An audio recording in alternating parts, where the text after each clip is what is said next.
ढोलकपुर नामी गांव के राजा देवेंद्र सिंह अपनी प्रजा को अच्छी जिंदगी देने में सक्षम थे।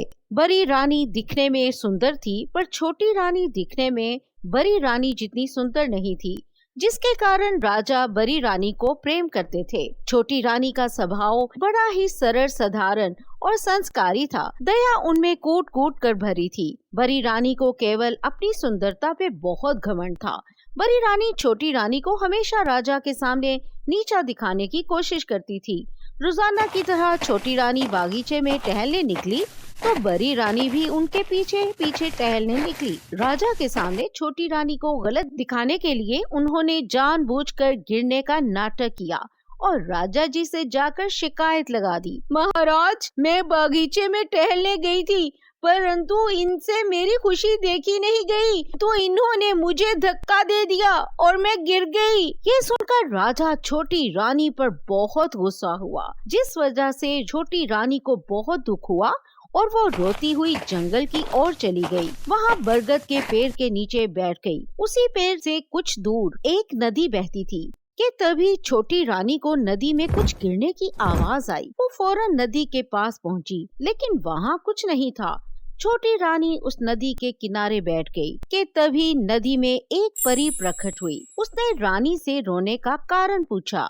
क्या हुआ? तुम रो क्यों रही हो? बताओ मुझे। छोटी रानी ने छोटी परी को सब कुछ सच सच बता दिया। छोटी रानी की बात सुनकर परी बोली, अच्छा तो ये बात है, मैं सब समझ चुकी हूँ। अब तुम बिना समय गवाए इस नदी में 3 डुबकी लगाओ। इससे पहले कि छोटी रानी छोटी परी से कुछ पूछ पाती, उससे पहले ही छोटी परी वहाँ से अदृश्य हो गई। उसके बाद छोटी रानी ने बिना कुछ सोचे समझे उस नदी में 3 डुबकी लगाई। तीसरी डुबकी लगा के वो जैसे ही नदी से बाहर निकली, वो एक सुंदर अप्सरा में बदल चुकी थी। महल के बाहर छोटी रानी के इस सुंदर रूप को देखकर राज्य के सभी लोग हैरान रह गए। महल के बाहर छोटी रानी का बड़ा जोरों शोर से चर्चा होने लगा। ये सब सुनकर राजा ने अपने मंत्री से पता करने को कहा। महल से बाहर इतना शोर कैसा है मंत्री? अपने सिपाहियों को पता करने भेजो। मंत्री बाहर गया और पता करके वापस आकर उसने राजा को खबर दी। महाराज, हर जगह बस छोटी रानी का चर्चा चल रहा है। अच्छा, ये कैसे हो गया? राजा ने छोटी रानी का चर्चा सुनते ही छोटी रानी को अपने सामने आने का आदेश दिया। जब छोटी रानी राजा के सामने आई तो उसे देखकर राजा की आंखें खुली की खुली रह गई और छोटी रानी से पूछने लगा, तुम इतनी खूबसूरत कैसे हो गई रानी? उसके बाद छोटी रानी राजा को नदी के पास घटी सारी घटना सुनाती है। राजा छोटी रानी की खूबसूरती पर प्रमोहित हो चुका था, लेकिन छोटी रानी ने उसे सिखाया, महाराज, सुंदरता ही सब कुछ नहीं होती। सुंदरता सिर्फ ऊपरली खूबसूरती होती है। आज नहीं तो कल वो ढल ही जाएगी। कल तक मैं खूबसूरत नहीं थी, इसलिए आप मुझे कुछ खास पसंद नहीं करते थे। आप चाहे तो मुझे इस महल से निष्कासित करा सकते हैं।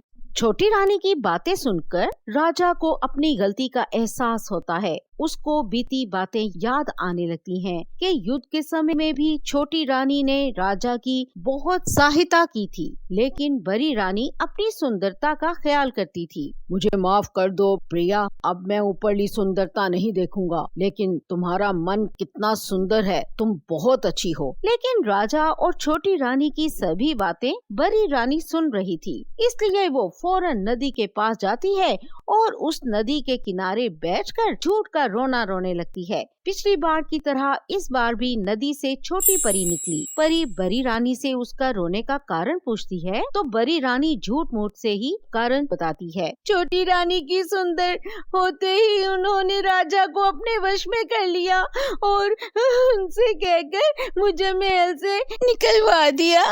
परी उस नदी में 3 डुबकियां लगाने को कहती है और गायब हो जाती है, लेकिन बड़ी रानी सोचती, हाय, छोटी रानी ने इसमें 3 डुबकी लगाई और वो इतनी सुंदर हो गई। अगर मैं इसमें 3 से ज्यादा डुबकी लगाऊं तो मैं कहीं ज्यादा सुंदर हो सकती हूँ। बड़ी रानी ये सोचते हुए 3 से ज्यादा डुबकी लगा लेती है। उसके डुबकी लगाने के बाद वो एक बदसूरत औरत में बदल जाती है। उसके सर के बाल गायब हो चुके थे, उसका चेहरा काला हो चुका था, कपड़े भिखारियों वाले कपड़े में बदल चुके थे। अपनी हालत देखकर वो जोर जोर से रोने लगती है और भागकर महल की ओर चली जाती है। महल में बड़ी रानी को देखकर सभी दरबारी जोर जोर से हंसने लगते हैं। बड़ी रानी फौरन छोटी रानी के पास गई और उससे अपने किए की माफी मांगने लगती है। छोटी रानी ने बड़ी रानी को माफ कर दिया, लेकिन फिर भी बड़ी रानी रो रही थी। मुझे अपने किए पर शर्मिंदगी हो रही है, लेकिन अब मैं पहले से भी बहुत बदसूरत हो चुकी हूँ। राजा जी मुझे महल से बाहर निकाल देंगे। अभी भी तुम्हें दिल से अपनी गलती का एहसास नहीं हुआ है? बड़ी रानी को ये एहसास होता है कि वो अब भी खूबसूरती के बारे में ही सोच रही थी। बड़ी रानी के ये सोचते ही वो पहले की तरह दिखने लगती है। उसके बाद राजा अपनी दोनों रानियों के साथ खुशी खुशी अपना जीवन बिताने लगते हैं।